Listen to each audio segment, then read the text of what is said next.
noticia, obviamente, esta semana en el ámbito internacional es la caída de Afganistán, que ocurrió más rápido de lo que nadie jamás imaginó.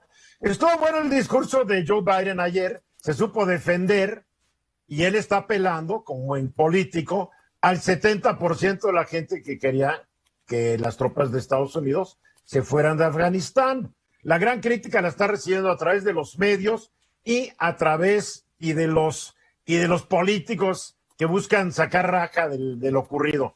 Pero la verdad es que el 70% de la gente dijo, por fin se salieron. Y la verdad, ¿ustedes creen que la mayoría de los estadounidenses están muy preocupados de lo que le va a pasar a la gente en Afganistán?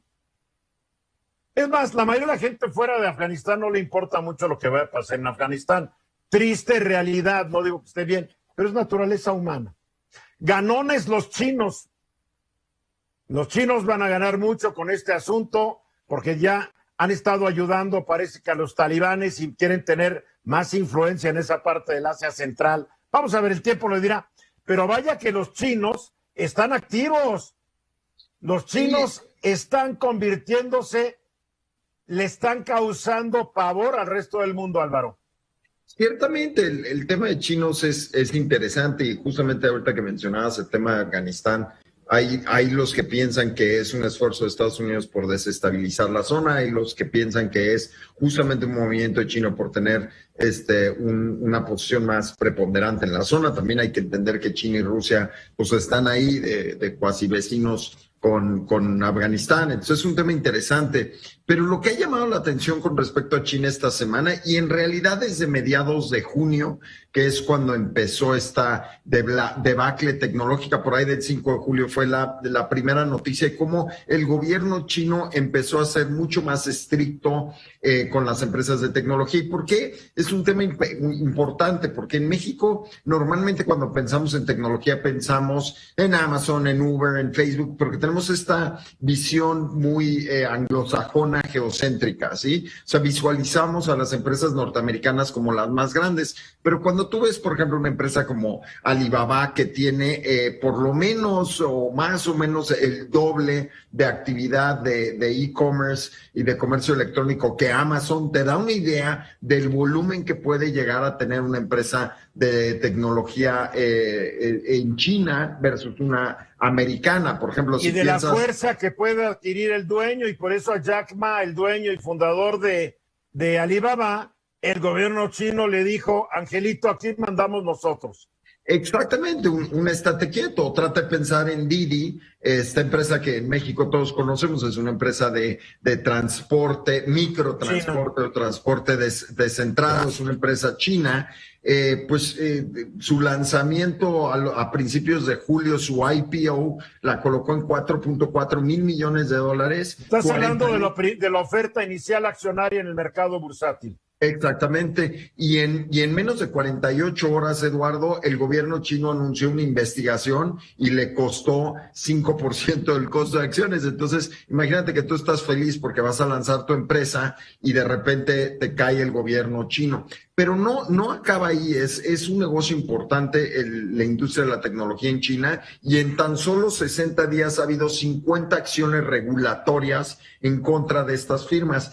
Y esto es parte de una tendencia global de los gobiernos de tratar de controlar el tamaño de la iniciativa privada. Hay un dicho que se le atribuye a Woodrow Wilson, el expresidente de Estados Unidos, que decía que si una empresa privada tendría más tamaño que el gobierno norteamericano, acabaría por comprarlo, ¿no? Entonces, de algún modo, esto tiene que ver con esta nueva corriente por tratar de controlar las cosas, especialmente en el gobierno chino. Y de algún modo, esto tiene que ver con apretar 73 firmas chinas que representan una gran parte del mercado norteamericano, del mercado tecnológico mundial, y esto está empezando a poner nerviosos a los capitales norteamericanos que tienen dinero invertido en estas empresas, y esto va desde Big Data, inteligencia artificial e inclusive temas robóticos, no solamente en temas de e-commerce como podría ser Alibaba. Y esto de algún modo, si me permiten, se parece un poco a lo que hizo Vladimir Putin cuando empezó a atacar a los oligarcas empresariales en Rusia cuando toma el poder de algún modo. A los oligarcas que no eran sus amigos, ojo. Claro. Exactamente. Ayuda mucho ser amigo. Claro. Ayuda muchísimo ser amigo. O sea, obviamente China no quiere tener la experiencia de Estados Unidos y de Europa, y ya están viendo que Facebook y que Google tienen tanta fuerza que hacen lo que se les antoja, no pagan impuestos, son casi como países independientes, se burlan de los congresos cada vez que van y comparecen, les dan el avión, no controlan, o sea, la verdad es que no hacen caso de los gobiernos, estas magnoempresas.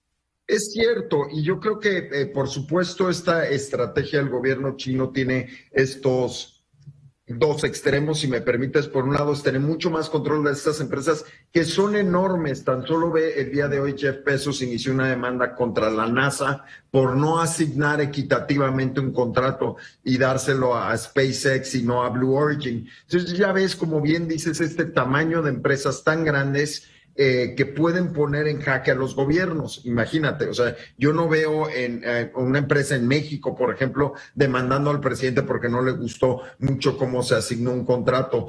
Probablemente se quejen en lo privado, pero veo difícil este bravado de estas empresas tecnológicas. Ahora, por otro lado, hay un riesgo enorme de que apriete a las empresas tecnológicas, ponga a China en una posición de desventaja, como dije, menos inversión, pero también menos riesgo los emprendedores chinos de decir, voy a hacer una empresa exitosa y sacar el cuello y probablemente no le guste al gobierno y eso tenga potencialmente riesgos para mí y para mi familia.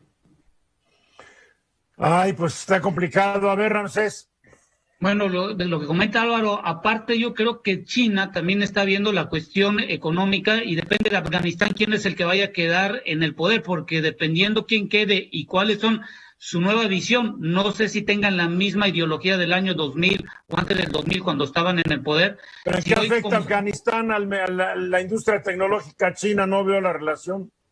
Sí, porque, a ver, la tecnología tiene mucho que ver, por ejemplo, en la industria de ductos que se tienen que mandar hoy en día, el gas que tiene que pasar para China, que tienen problemas, la tecnología que tiene que utilizarse para la parte de energía, y hay muchos todavía en ese territorio que dependen mucho de la forma como hoy en día, dependiendo quién va a controlar esos territorios, porque hoy la tecnología... O sea, estás hablando a ver si no exportan los talibanes su revolución y sus ideas a Kirguistán, a Tajistán y todos estos países por donde pasan los ductos. Y la tecnología hoy en día va a tener un papel importante por el control. Ya lo vimos en Estados Unidos, cómo influyó en los problemas que tuvieron en su momento. Pero las empresas tecnológicas ya no son las que hacen ductos, ¿o me equivoco, Álvaro? No, mira, definitivamente creo que a donde quiere llegar Ramsés tiene que ver con cuál es el poder de estas empresas para administrar inversión. Y yo creo que la lección que nos tenemos que llevar, no solo del fenómeno de China, pero en el resto del mundo y también de México, es que es increíble, Eduardo, que toda la unidad o esta parte del gobierno que se encarga de controlar todos los temas de regulación antimonopólica y monopólica en China solamente está constituida por 50 personas. Ve el tamaño de la economía china contra el tamaño del aparato de regulación. La semana pasada hablábamos de los monopsonios y que el riesgo que tienen para la economía, y eso es el tema central, cuando empresas pueden realmente controlar el mercado. Y lo que está viendo, en mi opinión, el gobierno chino es un reto a su poder, ¿no? Como lo vimos en la Unión Europea, donde decían, oye, tengo que regular ciertas acciones de ciertas empresas tecnológicas, pero también, ¿por qué no? Dándole aquí un poco de razón a Ramsés, también de reguladores en China y en México y en América Latina, que lo que quieren controlar es el poder de empresas en su conjunto. Es que ya se acabó la era donde las empresas estuvieron mandando sobre los gobiernos, Álvaro. Es que esa es la tendencia y lo que vemos es que ciertamente eso tiene su lado positivo, pero también es muy posible que desincentive la inversión y la innovación, que eso es algo muy analizado por Keynes y muy analizado por Schumpeter. Tienen consecuencias estas decisiones y las tendrán. La inversión va a seguir llegando mientras la gente quiera correr riesgos. Es un hecho. Liliana. Justamente tocaste un punto una pregunta que quería hacerte, Álvaro, que yo entiendo que por una parte haya una preocupación del gobierno chino del poder que pueden ir adquiriendo estas empresas, pero por otra parte no crees que, o sea, tiene que ser como algo muy medido por parte del gobierno? Porque también estoy segura que no, o sea, el gobierno no quiere desincentivar la inversión, no quiere que sus empresas dejen de producir tecnología, que dejen de ser líderes, que dejen de ser competitivos. O sea, el balance es un poco complicado, ¿no? Aun cuando entiendo la lógica de no hacerlos crecer demasiado, el desincentivarlos podría generarle a China otro problema que estoy segura que no quisiera estar en eso, ¿no? Me encanta lo que dices, porque en realidad lo que vemos y la razón por la cual me apasionó este tema es, Eduardo, nos enfrentamos a un laboratorio de regulación nunca antes visto en el mundo. China se quiere enfocar en temas de productividad, en temas de bloqueo de competidores y temas de adicción. Ojo, lo hizo con los videojuegos hace una semana. Porque lo que no quiere es tener algoritmos, se les llaman algoritmos de promoción adictiva, donde tú estás scrolleando y te ponen las imágenes que quieres. Quieren atacar todo lo que tiene que ver con ingeniería social. Y ese es un movimiento que no se ha visto en ninguna otra parte del mundo. Y ellos quieren tener el control. El Partido Comunista.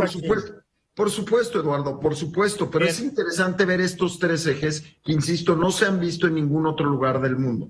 Hugo Páez. Oye, Eduardo Álvaro, yo creo que China y Rusia no tienen el problema que tiene, por ejemplo, Estados Unidos. Simple y sencillamente porque son capitalismos no democráticos, porque son gobiernos mucho más autoritarios. En este sentido, por ejemplo, China tiene la gran fortuna de tener personajes como Xi Jinping, ahora como Jiang Zemin anteriormente y Hu Jintao, que sí realmente están dando una respuesta a las necesidades del país. Pero tanto China como la Unión Soviética, la Federación de Repúblicas Soviéticas tienen la facilidad de aplicar. Lo siento, no existe ese país, es Rusia. La Federación Rusa. Sí, pero no son repúblicas soviéticas. La Federación Rusa imponen lo que realmente dicta Vladimir Putin y Xi Jinping, cosa que en Estados Unidos no tienen esa facilidad. En realidad parece irónico, pero los capitalismos que son autoritarios, que no son democráticos, son mucho más eficientes en ese sentido. Bueno, la rusa no es muy eficiente, ¿eh? La rusa es una economía muy quebrada, mi querido Hugo. Esta fue una producción de Grupo Fórmula. Encuentra más contenido como este en radioformula.mx.